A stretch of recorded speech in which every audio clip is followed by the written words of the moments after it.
And my name is Sergiy Panasyuk, as Ian told. And yes, this is me, I mean cartoon character. This is how the famous Ukrainian cartoonist Oleg Smile saw and portrayed me. I'm happy really to give this lecture to the University of Washington students and to introduce my country, its governmental structure and some aspects of martial law in Ukraine. I hope this presentation will give you some new and real useful knowledge.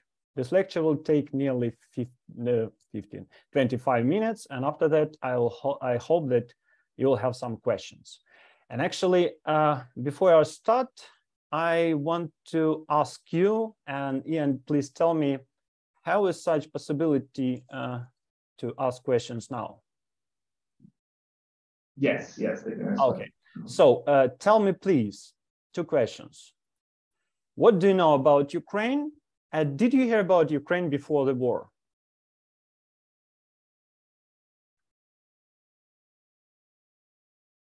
Anyone want to be brave?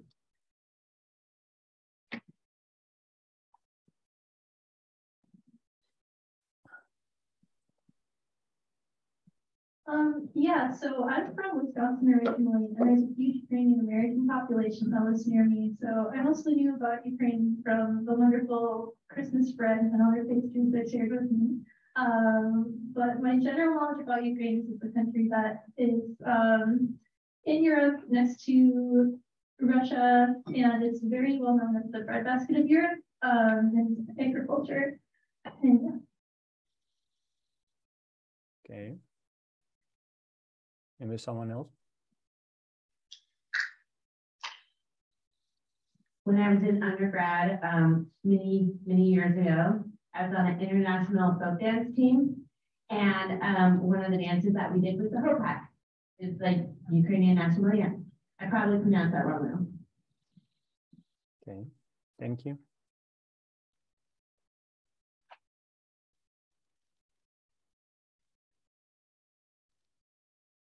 That's all we got, Sergey. Okay, so, but I think that unfortunately, maybe I'm wrong, but many of the US citizens found out more about Ukraine only because of Russian aggression and the full-scale war started by Russia on 24th of February last year.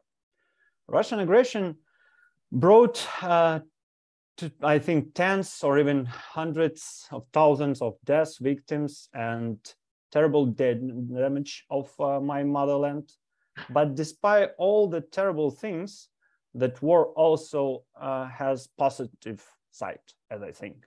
Ukrainians are showing the world how to resist and the second army in the world and what the term the brave and strong nation really means.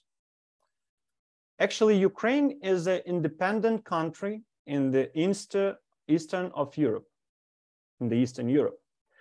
And as you can see, compared with the US, Ukraine is not so big, but it also is not as small as some of you could think before. In fact, Ukraine is the biggest country in Europe, except the Russian Federation, because most of its part is not in Europe geographically.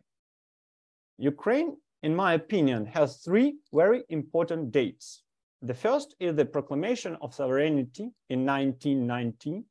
The second is Independence Day in 1991. And the third one, the adoption of the national constitution in 1996. Actually, Ukrainian constitution is the main and the most powerful document in the country. Ukraine is sovereign, independent, democratic, social, and law-based state. Ukraine is a unitary state. So we don't have a states as a part of the country, subject of the federation, like in the US. We have regions, but in it is not similar to the states in the US. And all territorial administrative divisions, I mean regions, they don't have independence to adopt law, or for example, like in the US, and don't have their legislative bodies. We have only one national parliament Верховна Rada, which has the power to adopt laws that all in the country should fulfill. Ukraine is a republic, and the people are only source of the state power and can exercise such power directly through the state or local authorities, I mean municipal authorities. Ukraine is a parliamentary presidential republic. We have semi-presidential system. We have a legislative branch with only one legislative body, Verkhovna Rada, as I told, the executive branch, headed by the cabinet of ministers, and judicial branch, headed by the Supreme Court, not constitutional, as I am told, and judicial branch headed by the Supreme Court, and actually it's classical three governmental branches. But also, we have independent bodies. We have president and the constitutional court, which is in fact not a court in common meaning, but an independent constitutional controller or gatekeeper, which has two main goals: to decide the constitutionality of adopted laws and other governmental acts, and the second goal is to interpret constitutional provisions. Such a structure may possibly confuse you, yeah? So who is the boss in the house? The main idea of the parliamentary republic, parliamentary presidential republic, is that both the parliament and the president can influence the executive branch. And if the word parliamentary is the first, so parliament has more powers and influence on the cabinet of ministers. For example, to create a new cabinet of ministers, the president can only propose, can only propose the candidate for the prime minister position, but the last word should be by the parliament. MPs should vote for a new prime minister and then for a new cabinet of ministers. And all ministers should be proposed by the prime minister, except two ministers, defense and foreign affairs, proposed by the president. It's a president's quota, if you know. Also, when the parliament is formed, the cabinet of ministers should be resigned, cabinet of ministers should be resigned, which indicate that the cabinet depends on the parliament more than on president, and whose resignation does not lead, I mean president's resignation does not lead to the cabinets. Also, there are some other governmental decisions where the president and parliament cooperate and have more or fewer powers balancing the power of each other. For example, the president appoints and dismisses the prosecutor general by only with the parliament's approval, as you can see. Yeah? On the other hand, the president has powers only to propose to the parliament to appoint or dismiss the head of the security service of Ukraine. But the last word should say the parliament. In this case, the parliament appoints the head of the security service, but only after the candidate's submission by the president. Such examples show us how works the principle checks and balances in the Ukrainian government. Since the parliament is a little higher than the president in the Ukrainian governmental structure, we'll start from the parliament. The parliament of Ukraine has 450 seats and only one chamber. MPs are elected for a 5-year term based on the universal, equal, and direct suffrage by secret ballot by all citizens from 18 years old. In common, to adopt basic laws or other acts, such acts should be voted by the majority. So we have 450, so 50% plus one vote, it's 226 votes to vote for a basic laws or acts of the parliament. Also, we have parliamentary coalition that should include also 226 MPs. In fact, the coalition exists only to vote for a new prime minister and new cabinet of ministers. The president of Ukraine, you know, I think so, Volodymyr Zelensky, yeah, the new star in the world. But just look how he changed during the war. The president is the head of the state, the guarantor of Ukrainian state sovereignty and territorial integrity, observance of the Constitution of Ukraine, and human and citizen rights and freedoms. The citizens of Ukraine elect the president for 5 years based on universal, equal, direct suffrage by secret ballot. The same person may not serve as the president of Ukraine for more than 2 terms. I think the same in the US. Despite the more leading role of the parliament in Ukraine, the president significantly influenced 2 spheres.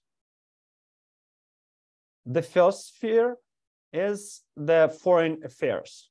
The president of Ukraine proposed a candidate for the Minister of Foreign Affairs, present the state in the international relations, leads the foreign political activity of the state, conducts negotiation with and concludes international treaties of Ukraine, decides the recognition of foreign countries, appoints and dismisses head of diplomatic missions of Ukraine to other countries and international organizations, and accepts credentials and letters of recall of diplomatic representatives of foreign countries. The second sphere is military or defense matters. The president of Ukraine is commander-in-chief of the armed force of Ukraine. He is the head of the National Security and Defense Council of Ukraine. He proposed a candidate for the Minister of Foreign Affairs, and also the Minister of Defense. It's a mistake. Appoints and dismisses the High Command of Armed Force of Ukraine and other military formations. Participates in decisions about martial law and mobilization. So in fact, he administers the national security and defense of the state. So he has 2 roles, defense and foreign affairs, the main 2 roles of the president of Ukraine. And about the cabinet of ministers, I think we should do it briefly because it's just executive body. And if you want, we can make another additional lecture and I will tell you about ministers more. The Cabinet of Ministers of Ukraine is the highest body of executive authority in Ukraine, which is responsible both to the President of Ukraine and Verkhovna Rada of Ukraine, but under the control of and accountable only to the Verkhovna Rada of Ukraine. That's why we are the parliamentary presidential republic. And the last governmental body I will present to you is the Constitutional Court of Ukraine, where I served during 5 years. I think such a body as the Constitutional Court should be interesting for you, like lawyers, future lawyers, even more than other mentioned bodies, because in the US, you have Supreme Court, which is the highest court in the judiciary, and also the constitutional gatekeeper with the powers to analyze law constitutionality and interpret the constitution. Ukraine used the European Kelsenian system, if you know, where the independent body like Constitutional Court and Constitutional Council checks all constitutional issues. Also, if we go back to the question, who rules in Ukraine, and about my words that parliament is higher than the president, I want to remember the statement of one of the first Ukrainian constitutional judges, who told that only God is higher than we, meaning the constitutional court judges. And despite that, parliament has more influence on the cabinet of ministers, the constitutional court can cancel acts of both the president and the parliament. The Constitutional Court of Ukraine consists of 18 judges, 6 from president, 6 from parliament, and 6 from Congress of Judges of Ukraine. But all 3 subjects, I mean president, parliament, and Congress, don't have any power over judges of the Constitutional Court and can't influence them, which is prescribed directly in the Constitution. A judge of the Constitutional Court serves once during 9 years term from the day of taking an oath on the special plenary meeting of the court. And after the appointment, a judge of the Constitutional Court of Ukraine may not detain or arrest without the consent of the Constitutional Court, with some little exceptions. The decision to dismiss a judge of the Constitutional Court of Ukraine should be approved only by the Constitutional Court, by at least 2/3 of its constitutional composition, so 18. The Constitutional Court of Ukraine, the main, decides on issues of the compliance with the Constitution of Ukraine, constitutionality, laws and other legal acts of the parliament, acts of the president, and acts of the cabinet of ministers. Officially interprets the Constitution of Ukraine and exercise other powers provided by the Constitution of Ukraine. Decisions and opinions of the Constitutional Court of Ukraine are final and shall not be subject of appeal or to appeal. About martial law in Ukraine. It's the second part of our lecture, actually. The martial law in Ukraine was proclaimed at 5:30 a.m., February 24th, 2022, prolonged by the president several times and acting now. Actually, just believe me, it was a terrible morning because I was in Kiev and it was explosions, and it was called from my friend and he told me the war. I actually I couldn't understand what kind of war, how it can be in the center of Europe, 21st century. So we got this. Following the constitutional provisions, the president decides about the mobilization proclamation and the introduction of martial law, which has to be approved by the parliament in 2 days. So we also can see that parliament hired, yeah, it should approve the presidential decision. The martial law regime prescribes some constitutional limitation, and it's normal, such as the ban on elections or referendums, and the ban, for example, of changing the constitution, I mean amendments, as well as the human rights limitation. It's also normal in such situation. And actually, our example, I mean, example of realizing of martial law in Ukraine, I think that can help to other countries to understand or maybe implement some new parts or articles in their martial law, because we have practice, unfortunately. The Ukrainian constitution directly allows the possibility of constitutional rights limitation, except the list of untouchable rights, yeah, such as the right to life, the right to respect personal dignity, the right of freedom of marriage, the right to send individual or collective petitions, the impossibility of privilege or restrictions based on race, skin color, etc. Other characteristics, the impossibility, deprivation of citizenship, and the right to change citizenship, and other nuances about citizenship. Actually, it's not a full list, because we have in Article 64, as you can see, the full list of rights that can be limited. And if you want to know more about the situation in Ukraine, I want to recommend my article published in the Washington Law Review. And unfortunately, it can't be without some negatives and law violations. About such violations, you can read from my other articles that you can see.